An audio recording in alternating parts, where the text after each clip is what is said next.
Merci Madame la Présidente. Je m'étonne qu'un pays ami de la France comme Israël soit si sourd aux demandes que fait la diplomatie de notre pays, du ministre des Affaires étrangères au président de la République. Et j'espère que les heures qui viennent sauront modifier ce comportement parce que ça devient insupportable.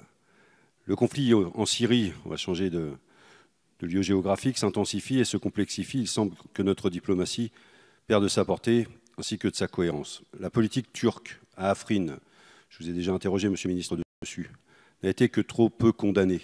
Les appels au calme de la France après les tensions militaires entre Israël et l'Iran ont été inaudibles. Et la fermeté nécessaire après les attaques d'Israël à Gaza a été inexistante. La diplomatie française doit aller au-delà de ces attitudes. Elle doit évoluer et être plus ferme sur le respect des règles internationales de l'ONU qui sont quotidiennement bafouées. La Turquie, par exemple, n'est plus un régime démocratique. C'est l'un des plus importants geôliers du monde pour les journalistes, avec plus de 160 d'entre eux enfermés et 112 médias fermés depuis 2016. Pire, nos collègues parlementaires du HDP, troisième force au Parlement turc, ont vu leur immunité levée. 18 ont été arrêtés et 11 sont toujours emprisonnés, et des centaines d'élus locaux. Ce processus semble se faire sans inquiétude pour Ankara de la part de la communauté internationale. La France, bien qu'entretenant des relations bilatérales fortes de chef d'État à chef d'État, semble paralysée par l'ampleur du drame. Quand oserons-nous aller plus loin? J'en veux pour preuve la trop faible implication du ministre dans la condamnation de ces dérives. Mais vous allez pouvoir rattraper les choses. Récemment, la tension régionale a continué de monter d'un cran, faute de travail diplomatique probant. Monsieur le ministre, vous me rétorquez souvent la souveraineté des États pour éviter d'en parler. Mais elle est à géométrie variable. La question est que faites-vous pour faire respecter les conventions internationales que les uns et les autres ont signées? Là est le rôle de l'action diplomatique. Nous attendons en toutes circonstances du ministre des Affaires étrangères des actions pour faire cesser les guerres, pour relancer les différents processus de paix multilatéraux et de condamner plus fermement les agissements intolérables de la Turquie en territoire syrien. Merci Monsieur le député. Monsieur le ministre.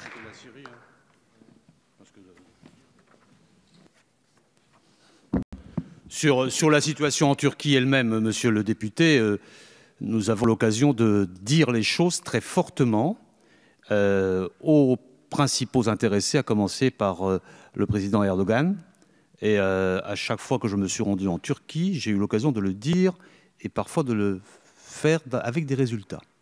Nous essayons d'avoir la posture la plus efficace possible. Et je tiens à vous le dire, puisque vous demandez des voix fortes, je ne suis pas inquiet sur la mienne, que lorsque je vais aussi à Ankara, je rencontre aussi les responsables de l'opposition. Et je le fais très clairement. Sur la question d'Afrin, nous avons déjà eu l'occasion d'en reparler ici.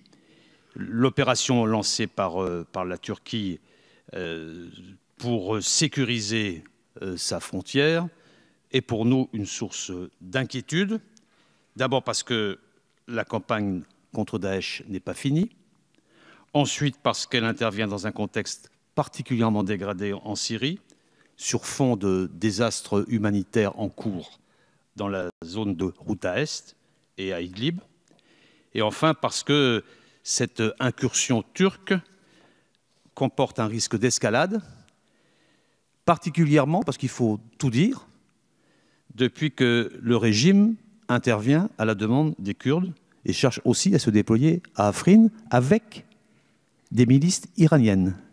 Donc dans cette petite zone, monsieur le député, il y a vraiment beaucoup de monde en ce moment et malheureusement, ça se fait au détriment des populations civiles. La Turquie est un allié, membre de l'OTAN. La sécurité de sa frontière est un intérêt légitime, mais les opérations turques doivent rester proportionnées à cet objectif-là, la sécurité de la frontière. Et c'est ce que le président de la République a dit directement au président Erdogan. Et nous sommes en droit d'attendre de la Turquie le respect le plus strict des règles du droit international dans la conduite de ces opérations qui doivent être menées sans atteinte aux civils. Nous sommes préoccupés de cette situation, mais en même temps, puisque l'occasion m'en est une nouvelle fois donnée, je voudrais redire la place qu'ont joué les Kurdes à différents moments dans le combat contre Daesh, que ce soit au Kurdistan. J'ai rencontré le nouveau Premier ministre kurde la semaine dernière à Erbil, que ce soit dans la zone du nord-est syrien, où sous l'autorité et du général Masloum, ils ont joué un rôle déterminant pour l'éradication de Daesh dans cette zone.